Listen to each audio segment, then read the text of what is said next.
Hello and welcome back to How to Hockey with the San Diego Gulls.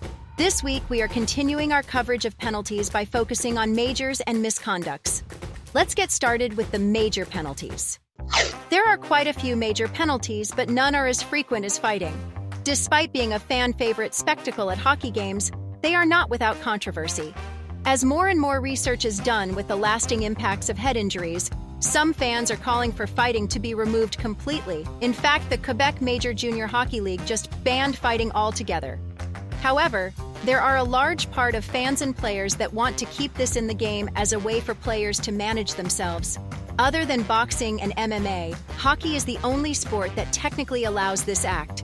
A fighting penalty will see both players serving coincidental or offsetting 5-minute penalties. Both players will be allowed to return to their bench following the 5 minutes and a whistle. However, there are a few rules players must follow while fighting. The first is that their fight strap, a small white strap inside of the jersey, must be attached to their pants. If not, the player's jersey can be pulled off and could lead to a tripping hazard. Next, players may not remove their helmets prior to engaging with one another. This is a more recent rule added in to give players more protection. There will be no supplemental punishment if a player's helmet comes off during the fight. Lastly, you cannot touch the referee once they jump in to break up the fight. Assaulting the official will be an automatic ejection with a possible fine or suspension. Pushing off a player is another dangerous penalty that can occur during play. A push-off with the skate is defined as the action where a player uses their skate in a non-kicking motion to make contact with the opponent. This action is highly dangerous, thus justifying the severity of the penalty.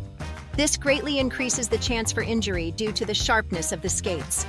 A play like this could happen during a scramble in front of the net when tensions and adrenaline are high. Leaving the bench during an altercation is also grounds for a major penalty. This puts the opposing team at a numbers disadvantage, which greatly increases the chance of injury to players. It can also lead to everyone leaving the bench to join the fray and creating a very dangerous situation on the ice. Checking from behind is another major penalty. Like boarding, it occurs when a player uses the boards as a weapon, but with their opponent's back turned. Most often, this play will be called as boarding, but if the actions were either seen as deliberate or reckless, then it will be upgraded to a checking from behind major penalty. Lastly, we have spearing. Spearing is when a player deliberately uses their stick as a weapon to injure an opposing player. This action involves shoving the blade of your stick aggressively into your opponent. Butt ending is an extension of this rule, but it involves using the top of your stick to hit an opponent in the face without them realizing it's coming. Both are often regarded as cheap shots. Now that we have the major penalties out of the way, let's discuss misconducts. Misconducts are 10-minute penalties that do not result in a power play. The player who receives a misconduct will have to sit the box for 10 minutes and can only be released following a stoppage of play. Generally, misconduct penalties are accompanied by a minor penalty with a 10-2, the most common use of this penalty. When this happens, another player will have to serve the 2-minute penalty. Misconducts usually occur when a player continues to abuse an opposing player after a whistle, or when they deliberately start a scrum. An example of this would be spraying the goalie with ice when stopping in front of the net.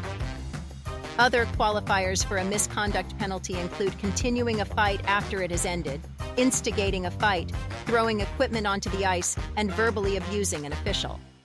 That wraps up our coverage of penalties. Be sure to join us next week when we go over different types of special teams strategy.